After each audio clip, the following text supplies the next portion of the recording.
The Syncretistic controversy was the theological debate provoked by the efforts of Georg Calixt and his supporters to secure a basis on which the Lutherans could make overtures to the Roman Catholic and the Reformed Churches. It lasted from 1640 to 1686. Acquaintance to different religious bodies. Calixt, a professor at Helmstedt, had through his travels in England, the Netherlands, Italy, and France, through his acquaintance with the different churches and the representatives, and through his extensive study, developed a more friendly attitude towards the different religious bodies than the majority of his contemporary Lutheran theologians. Doctrinal minimalism. While the latter firmly adhered to the pure doctrine, Calixt tended not to regard doctrine as the one thing necessary for a Christian, while in doctrine itself he did not regard everything as equally certain and important. Consequently, he advocated unity between those who agreed on the fundamental minimum, with liberty as to all less fundamental points. In regard to Catholicism, he would have conceded to the Pope a primacy human in origin, and he also admitted that one might call the Mass a sacrifice. Academic theology. On the side of Calixt stood the theological faculties of Helmstedt, Rinteln, and Königsberg. Opposed to him stood those of Leipzig, Jena, Strasbourg, Gießen, Marburg, and Greifswald. Abraham Calvin especially opposed Calixt.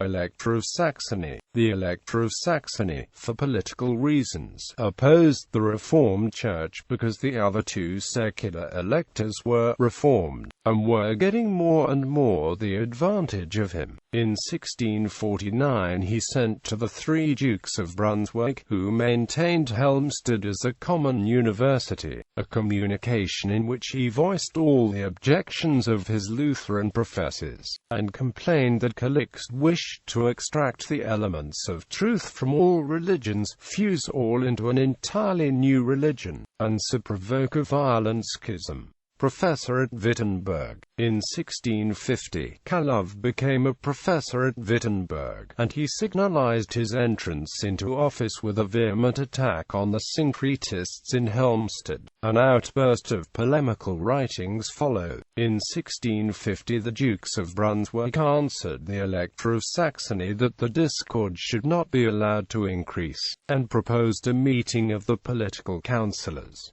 Saxony, however, did not favor this suggestion. An attempt to convene a meeting of theologians was not more successful. The theologians of Wittenberg and Leipzig now elaborated a new formula, condemning 98 heresies of the Helmstedt theologians. This formula was to be signed by everyone who wished to remain in the Lutheran Church. Outside Wittenberg and Leipzig, however, it was not accepted, and Calixt's death in 1656 ushered in 5 years of almost undisturbed peace. Strife in Hesse-Kassel. The strife broke out afresh in Hesse-Kassel, where Landgrave William VI sought to effect a union between his Lutheran and Reformed subjects, or at least to lessen the mutual hatred. In 1661 he had a colloquy held in Kassel between the Lutheran theologians of the University of Rinteln and the Reformed theologians of the University of Marburg. Enraged at this revival of the syncretism of Calixt, the Wittenberg theologians in vehement terms called on the Rinteln professors to make the submission, whereupon the latter answered with a detailed defense.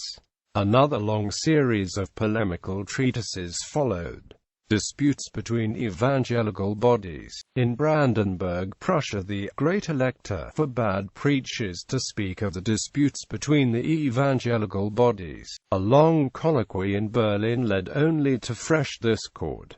The Elector, however, grew impatient with the lack of success at his conferences. He put an end to them in 1664 and published another Syncretistic edict. Since the edict disallowed the formula of Concord, one of the Lutheran confessions as contained in the Book of Concord of 1580, many Lutheran clergy could not bring themselves to comply with the edict. Observing the Syncretistic edict, whoever refused to sign the form declaring his intention to observe this regulation was deprived of his position, including Paul Gerhardt, a pastor and noted hymn writer. The citizens of Berlin petitioned to have him restored, and owing to the repeated requests an exception to the edict was made for Gerhardt, although his conscience did not allow him to retain a post which, appeared to him, could only be held on condition of a tacit repudiation of the Formula of Concord. For over a year he lived in Berlin without fixed employment. During this time his wife also died, leaving him with only one surviving child. Ironically, the edict was withdrawn a few months later, although by this time his patroness, Electress Louisa Henrietta, had died, and so he was still without a position. Allegations of heresy. The attempts of the Wittenberg theologians to declare Calixt and his school un-Lutheran and heretical were now met by Calixt's son, Friedrich Ulrich Calixt. The latter defended the theology of his father, but also tried to show that his doctrine did not so very much differ from that of his opponents. Wittenberg found its new champion in Egidius Strauch, who attacked Calixt with all the resources of learning, polemics, sophistry, wit, cynicism, and abuse. The Helmstedt side was defended by the celebrated scholar and statesman, Hermann Conring. The Saxon princes now recognized the danger that the attempt to carry through the consensus as a formula of belief might lead to a fresh schism in the Lutheran Church, and might thus render its position difficult in the face of the Catholics' Old Lutheran Confession. The proposals of Calov and his party to continue the refutation and to compel the Brunswick theologians to bind themselves under obligation to the Old Lutheran Confession therefore remained unimplemented. On the contrary, the Saxon theologians were forbidden to continue the strife in writing. Negotiations for peace then resulted, with Duke Ernst the Pious of Saxe-Gotha especially active towards this end, and the project of establishing a permanent college of theologians to decide theological disputes was entertained. Negotiation with the courts. However, the negotiations with the courts of Brunswick, Mecklenburg, Denmark, and Sweden remained as fruitless as those with the theological faculties, except that peace was maintained until 1675.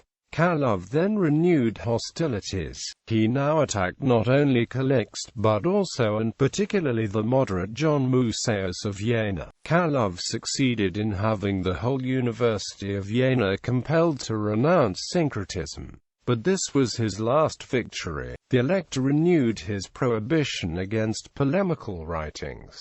Renewed attacks on syncretists. Calov seemed to give way, since in 1683 he asked whether, in the view of the danger which France then constituted for Germany, a Calixtinic syncretism with papists and the Reformed were still condemnable, and whether in deference to the Elector of Brandenburg and the Dukes of Brunswick the strife should not be buried by an amnesty, or whether, on the contrary, the war against syncretism should be continued. He later returned to his attack on the syncretists, but died in 1686, and with his death the strife ended. Reduced religious hatred. The syncretist strife had the result of lessening religious hatred and of promoting mutual forbearance. Catholicism thus benefited, as Protestants came to better understand and appreciate it. In Protestant theology it prepared the way for the sentimental theology of pietism to become more popular than orthodoxy. This article incorporates text from a publication now in the public domain. Huberman, Charles, ed. Our article name needed. Catholic Encyclopedia. New York, Robert Appleton.